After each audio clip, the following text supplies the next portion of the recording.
Si Jesus nga tiniis din niya yan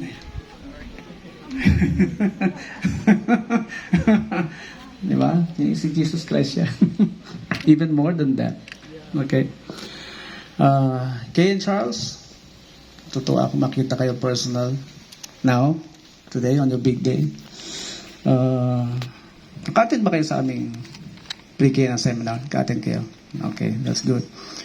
So, this will just be a recap of what you have learned in the pre-K na seminar, and this also goes to the couples here. At pati na yung mga mag-aasawa pa lang. Mga binata't dalaga na nandito. This message is very important for all of you. Because you will never hear this from any institution. Sa amin lang. Bakit ko nasabi yun? Because our businesses have this passion or advocacy to strengthen the marriage institution na sinasabi ng bansa na ng konstitusyon natin na pundasyon ng bayan, yung pamilya. At yung pundasyon daw ng pamilya ay yung marriage. Kaya pag may problema sa marriage pa lang, hindi na magiging matibay yung pundasyon. Pwede ba akong umatras? Nakatapat ako sa araw. Yeah. Thank you. So sabi ng gobyerno, pati ng simbahan, siyempre, ang pamilya, ang pundasyon ng Estado. At ang pundasyon naman daw ng pamilya ay yung marriage. Kaya pag yung marriage between the man and the woman may problema na, how can the family be the foundation of the state? Diba? Now, tuklasin natin, ano ba yung hiwagang nangyayari kapag nagsama yung babae at lalaki? Kasi marami hindi nakakaintindi. No? Lalo na pag pumasok sa marriage na hindi pa siya tapos, ma-enjoy yung kadalagahan niya, yung kabinataan niya. Hindi pa niya na-enjoy ng husto, na in love, hanggang sa lumaki ang tiyan, no? Hindi na napaghandaan yung tamang pag-aasawa.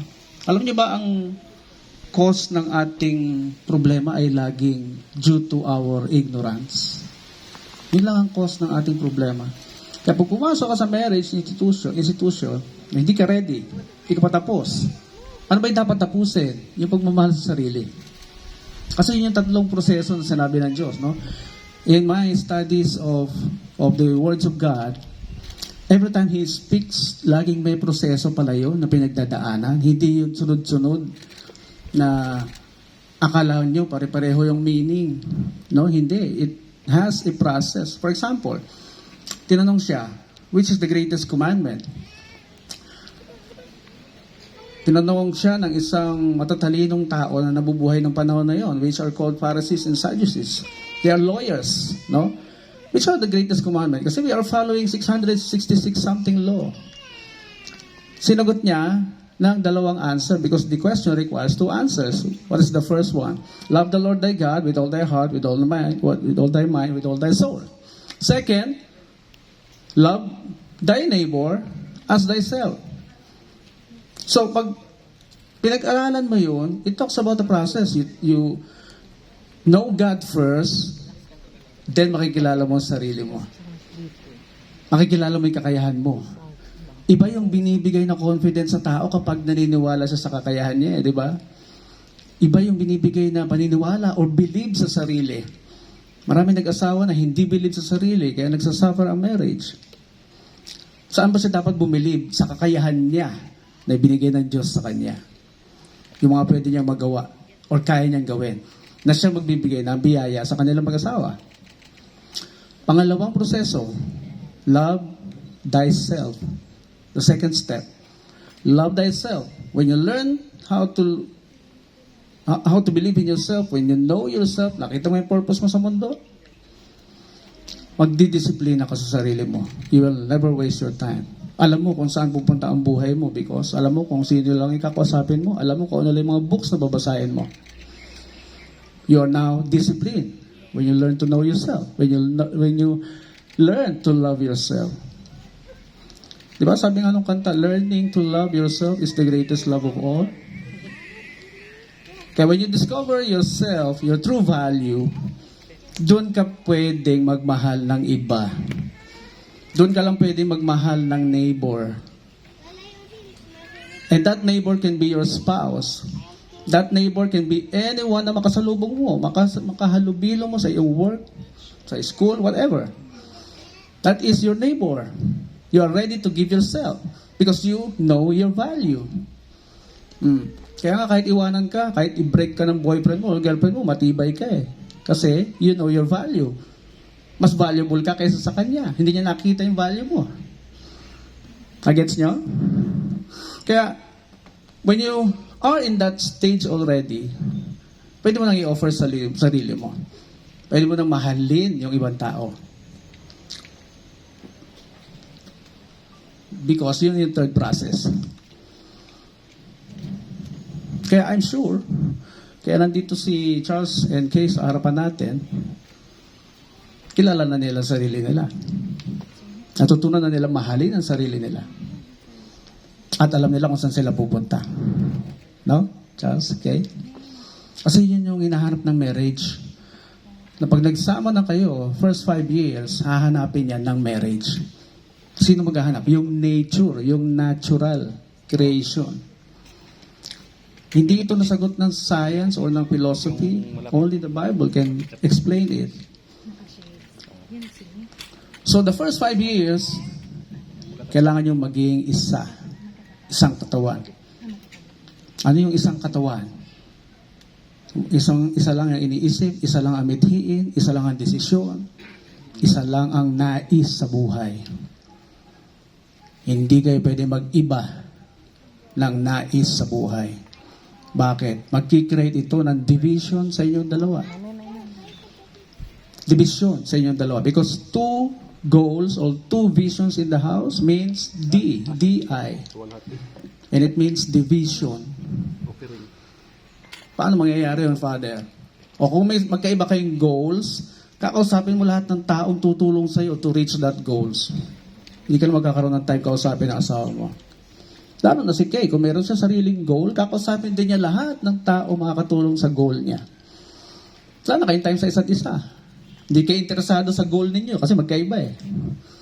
You get that? Yan ang reason ba't kayo pinag-isa ng Diyos. Para maging isa din dapat ang inyong mithi eh. Kaya nga tinanong pa si Jesus Christ, bakit yung mga tao nagdi-divorce? Bakit yung mga tao naghihiwalay? Kaya sagot ni Jesus, hindi nyo ba naintindihan? Hindi nyo ba nalalaman? Ang tatalino nyo pa naman, sabi niya gano'n, no? From the beginning, God made the male and the female. Sino na una? Male, then female. And then, pinag-isa sila. They shall become, o iwanan ng magulang, and they will become one flesh. Bakit pumayag daw si Moses na i-divorce sila? Ba't binigyan ng certificate? Anong sagot niya? Because ang titigas ng ulo nyo. Saan tumigas yung ulo? Sa kagustuhan, hindi maging isa.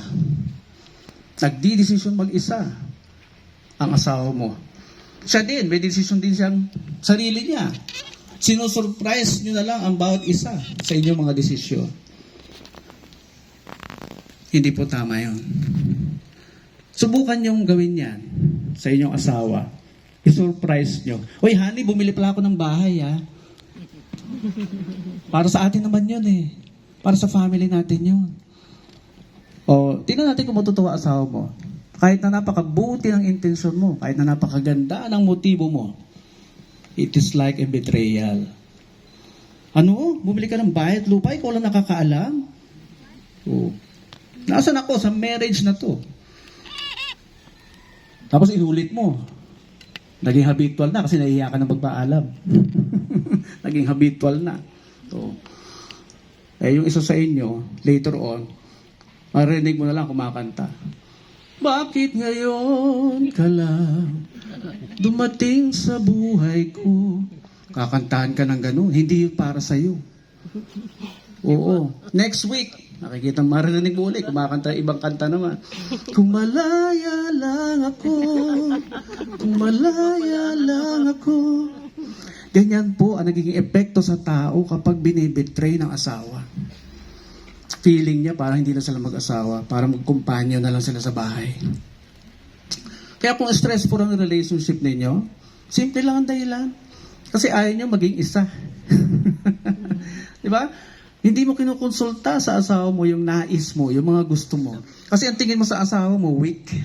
Weak yan eh. Mas mataas pinag-aralan ko dyan. Ako yan dapat masunod. Ako lahat ang pagpapatakbo ng buhay natin. Mali po yun. Hindi weak ang asawa mo. No, kung babae yan, baka hindi mo siya ginawang strong. Kasi trabaho mo yun, husband, to become her strong according to what you think. Ang tawag po doon, cultivation or cultivator. Kasama po yun sa meaning ng husband. Trabaho ng husband yun. Kung anong gusto mo mangyari sa asawa mo, na siyang nasa isip mo, gusto ko maging sexy siya, gusto ko gumaling siyang magluto, gusto ko magaling siya magsalita, paaralin mo. Ganun po yun. Kaya tuwan-tuwa ang mga babae pag pinapag-aral sila. Because yun ang kailangan nila. Now, kapag nag-asawa ka na pareho na kayong smart, pareho kayong ready, pareho kayong matalino, pareho kayong magaling sa lahat ng bagay, so hindi mo siya kailangan i-cultivate. Kung ano yung expectation mo na nakikita mo sa kanya, yun na yun. Maswerte ka doon. Bonus yun. Pero pag meron ka pa ini-expect, it's your job, husband. Because husband means house bond. The one who binds the house together. Diba? Gusto mo maging wais? I-define mo yung terminology about words. Maintindihan mo. Yung wife naman, helper. O pagka-ignorante yung husband, ang tingin sa asawa, taga-laba, taga-luto, taga-plancha, kasi helper daw eh. Alam niyo ba yung helper is from the word ezer? Ezer, na ginamit din ng Diyos during the time na tinatakbuhan siya ng tao for help. O, kaya pinag-aralan ko mabuti. Paano naging helper ang babae sa lalaki? Takbuhan pala ng lalaki sa oras ng pangangailangan, sa emergency purposes, for emergency reasons. So in other words, your wife is God in the flesh. Sa kanya katatakbo pag nagipit ka. Kasi nagtatago sila ng pera nila eh. Pag pera nila, pera lang nila. Pag pera mo din, pera din nila. Di ba na, sir? Di kayo kubikibo ah.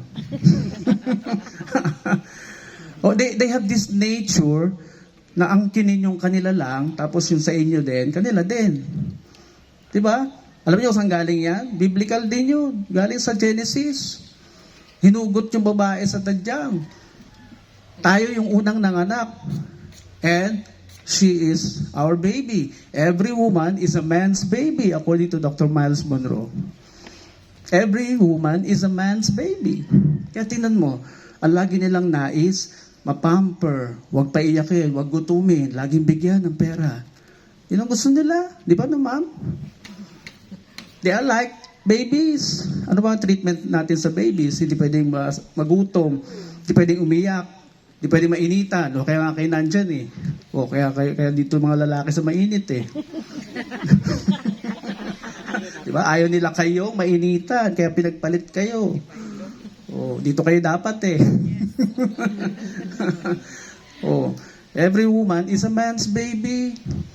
Kaya Charles, remember that she is your baby. Galing sa katawan mo yan, didesisyonan mo yan. Kaya gusto niya laging pinapamper. Kino-comfort. Diba? Hindi pwede nagugutom yan. Laging busog dapat yan. Natural feeling kasi yan na hindi niya control, hindi niya invento. You expect the man to provide for everything that you need because you are a baby of your husband. Kaya habang tumatagal yung pagsasama ng mag-asawa, dahan-dahan ang komportable ng tawagin ng wife yung husband niya na daddy. Komportable kayo tawagin yung husband niyo na daddy habang tumatagal ang inyong pagsasama. Ganoon naman yung lalaki, habang tumatagal, ang tawag niya sa asawa niya, baby.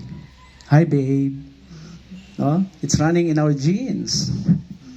Okay?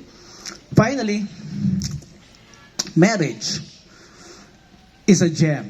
Precious stones. No? Marriage means the fusion of two elements. Pilit kayong pinag-iisa. Paano kayo pag-iisahin? By pressure, by heat, yung taas ng bilihin, yung stress ng paligid ninyo, Yung baba ang sahod, yan, mga stressful situation yan, testing talaga kayo dyan eh. Kaya kung ang tingin nyo sa isa ay magkalaban na lagi nagkokontrahan, never kayong mag-fuse. Never.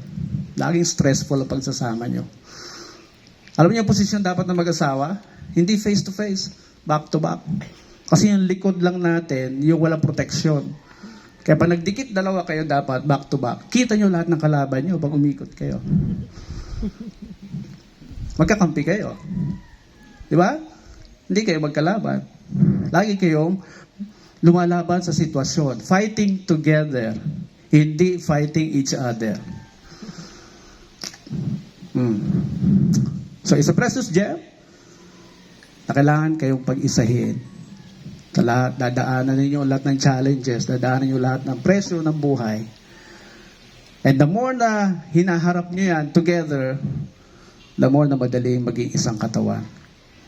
Because yun ang purpose talaga ng marriage. Congratulations, Charles and Kay.